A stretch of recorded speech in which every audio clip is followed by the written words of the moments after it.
Баршаңызға сәлем достар. Бүгінгі сабақта Taobao жайлы көптеген ақпараттармен бөлісемін. Яғни бұл Taobao Қытай сайттарының бірі. Ең алдымен каналыма тіркеліп қойыңыз. Алдағы уақытта көптеген осы Қытай сайттарының ақпараттармен бөлісемін. Видео түсінікті болу үшін соңына дейін қараңыз. Яғни Taobao сайты мәселен 1688 сайтына ұқсас Қытайдың ішкі базары десем де болады. Қысқасын айтқанда, қытайлық сатушылар өз өнімдерін ұсынатын үлкен қытайлық базар. Taobao сайтының бір ғана мекен-жайы бар, оны басқа сайттармен шатастырмаңыз. Taobao толығымен қытай тілінде, егер сіз қытай тілін білмесеңіз, уайымдамаңыз, переводчик бар. Taobao яғни көбінесе Яндекс переводчик қолданса да болады. Taobao интернет дүкенінің басқа сайттардан артықшылығы бағалары өте төмен. Қытайлық сатушылардың ресми бағасымен артық төлемсіз және үстеме төлемсіз сатып ала аласыз. Қауіпсіз онлайн саудаланы тауар сату бойынша өз бизнесіңізді ашу мүмкіндігі, үлкен ассортимент, кез келген тауарды сатып алуға болады.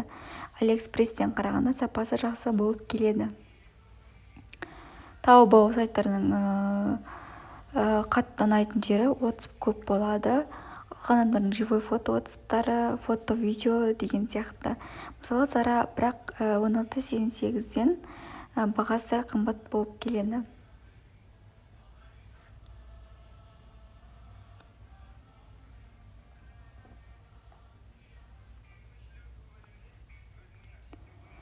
Сіздерге 1688 Taobao-ның айырмашылығын айтайын.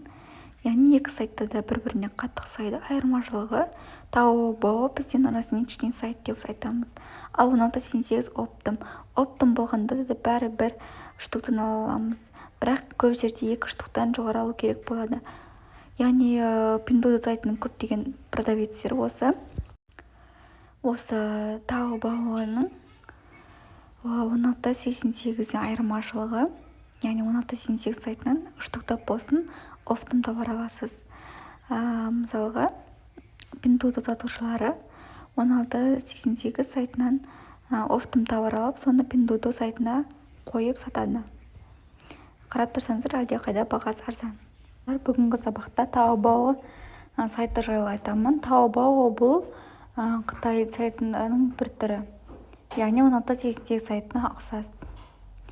Біз Taobao сайтын жүктеу үшін сіздердің телефон маркаларыңыз қандай? Например, Android болса, Play Market приложениесіне кіріп, осы Taobao сайтын табасыздар. Менде телефон маркасы iOS, және мен App Store приложениесіне кіріп, Taobao сайтын жүктейтін боламын. Ең алдымен поискқа басып, мына жерге Taobao деп ағылшынша жазам.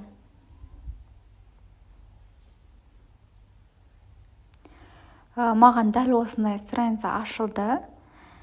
Енді қарап тұрсаңыздар, мына шоппинг деген жер, осы Taobao. Енді осыны жет дегенді басам. Мына жерде өзімнің паролімді енгізіп жүктейтін боламын. Қарап тұрсаңыздар, Taobao сайты жүктелді. Мына жерде open дегенді басам. Маған осындай окошко ашылды. Мына жерде иерархияландырған сөзді басам. Разрешить басам. Яғни осыған келісем деген сөз. Тағы да мына оранжевыйда тұрған осыны басам. Разрешить деп басам. Бұл Taobao сайты 1688 сайтына ұқсас, және де төлем картасы Alipay арқылы төленеді. Мен сіздерге описание бөліміне 1688 сайты мен Alipay'ге қалай регистрация жасау керектігін видео түсіргем, соның сілтемелерін қалдыратын боламын. Мына жерде мына Alipay'дің значогымен тұрған иероглифтер тұр, соның үстін басам. Оранжевый түсте. Тағы да мына оранжевый түсті басам. Енді сіздерге алдыңғы сабақта айтқам, Alipay'дің бір ережесі бар деп, бұған міндетті түрде загранпаспорт болу керек. Кәдімгі паспорт болмайды. Бұл Alipay картасы бізде Қазақстандағы Каспий Голд картасы секілді. Мен де өзімде загранпаспорт жоқ. Негізі мен бұл сабақты білем. Алдағы уақытта загранпаспорт алып, осы Alipay арқылы 1688 Taobao сайттарын заказ беретін болам. Мен сіздерге өзім сатып алған курсымды тегін үйретіп жатырмын. Каналыма міндетті түрде тіркеліңіз. Алдағы уақытта осы Қытай сайттарының көптеген мәліметтермен бөлісемін.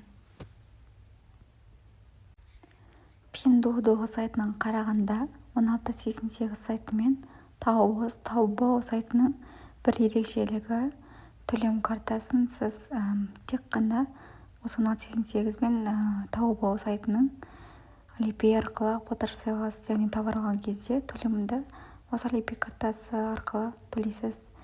Ал Pinduoduo сайтына кәдімгі Каспий Голд картасы прямой, яғни бола береді төлем. Кішкене сол жағы қиындау. Pinduoduo сайты өте оңай. Негізі 1688 сайтында көптеген товарлар офтын болады, ал Taobao сайтында бір затты емес, бірнеше затты бірден алу керек екен.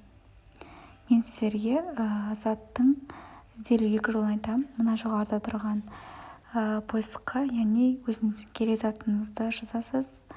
Ал мынау сурет тұрған жерге, яғни сізге мысалы қандай нәрсе керек, соның суретін қойсаңыз, сізге сол товардың көптеген ассортименттерін шығарады. Қазір мен мысал ретінде көрейін. Көбінесе маған осы Яндекс переводчик ыңғайлы, себебі маған сөзді анық аударып береді. Маған мысалы кроссовка керек.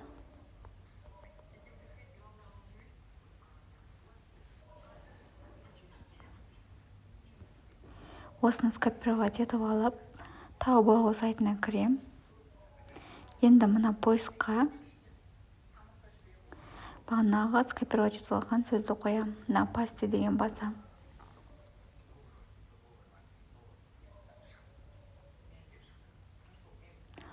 Қарап тұрсаңыздар, мына жерде кроссовкалардың бағалары және де көптеген ассортименттері шықты. Pinduoduo сайтынан да көптеген выборлар бар екен. Еші бағалары да қомақты.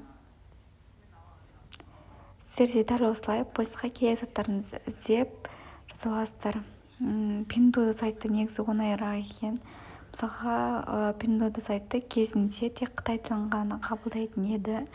Қазір қазақ, орыс тілдерінде жазып поисққа керек заттарыңызды қойсаңыздар, өздеріңізге сол тілде қандай да бір товарды мысалы жазыңыз ғой, поисққа кроссовка болса орысшалап кроссовканы шығарып берді. Ал Taobao сайтында қазір көрсетейін. Кроссовка деп жазайын мысал ретінде.